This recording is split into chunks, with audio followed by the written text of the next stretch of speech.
Opera. This is our second look at the genre, and although you might imagine that the genre was formed by the composers alone, we shall soon see that audiences themselves had a hand in shaping it, especially during the 18th century. In fact, by the early 18th century, serious operas had evolved into something that we call a number opera. Now, a number opera has nothing to do with actual numbers or mathematics.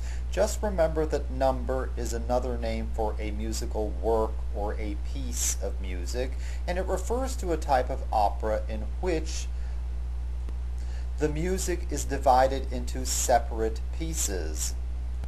That is, there is a complete stop after the performance of each one of these constituent pieces or sections of the work. The typical plan of an 18th century number opera is simplicity itself. It consists largely of alternation between two types of operatic music, recitative and aria. So it's basically recitative, stop, aria, stop, recitative, stop, aria, stop, and so forth. Now, this plan did not come about by accident, and in fact, simply by taking a look at representations of operatic performances of the time, you can see exactly why operas of the time had that particular shape. So take a look at the examples that you have at hand of two moments in 18th century operatic performances. And let's begin with the one in which the stage is on the left-hand side of the picture. There you see a single singer standing in the middle of the stage, not moving around. And you can also see that the audience seems to be very attentive to the singer's performance. In fact, only a few heads in the audience are turned away from the stage. You might imagine that this is a typical operatic performance of that time, and in fact it probably would be a pretty good illustration of how the people would behave in a typical operatic performance of our time. Now, since the singer is stationary, we can pretty much guess that this painting represents the performance of an aria within an opera. Now, let's take a look at the other depiction of 18th century operatic performance that you have at hand. In this one, the stage is in the upper right-hand quadrant of the painting, and it presents quite a contrast to the other one that we saw earlier. Notice first of all what the audience is doing. Take a look at the people seated in the boxes on the left-hand side of the painting. In the uppermost box you see a couple engaged in conversation and a third person there glancing at the audience.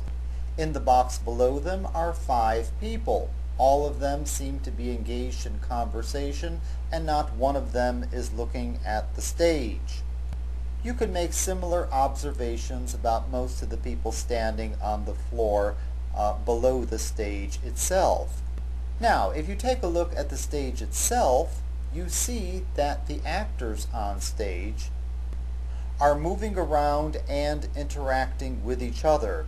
It appears that they are having some sort of a conversation, and this picture therefore almost certainly represents the performance of a recitative. In fact, these two pictures showed us what people did during the performance of arias and recitatives in 18th century operas.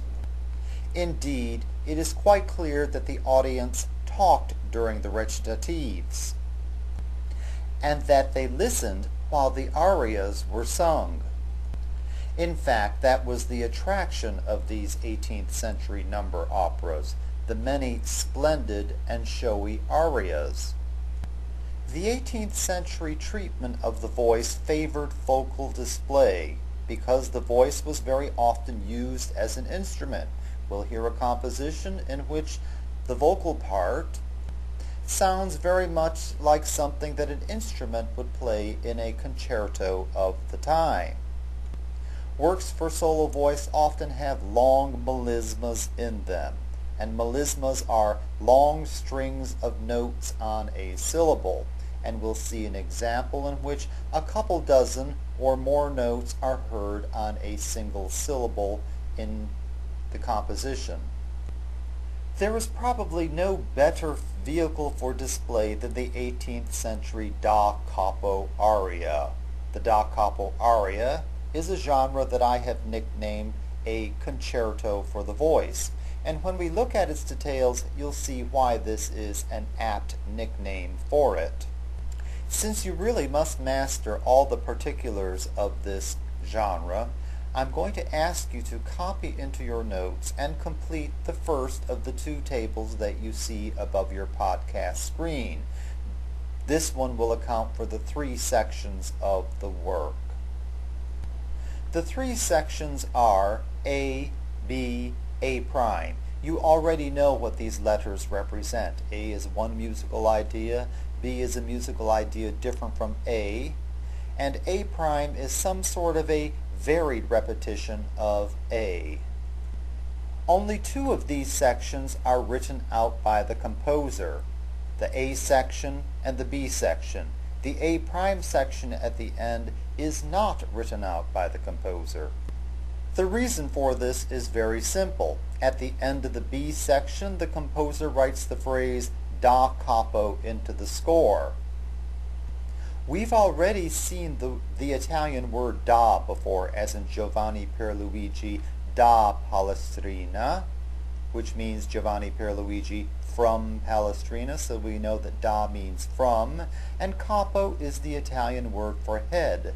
So the phrase literally means from the head or from the beginning in Italian parlance. To musicians, this indicates a repetition from the beginning. So the performers at the end of the B section go back to the beginning and repeat it up to a specified point in the composition. Thus, this type of aria is called a da capo aria because of this repetition.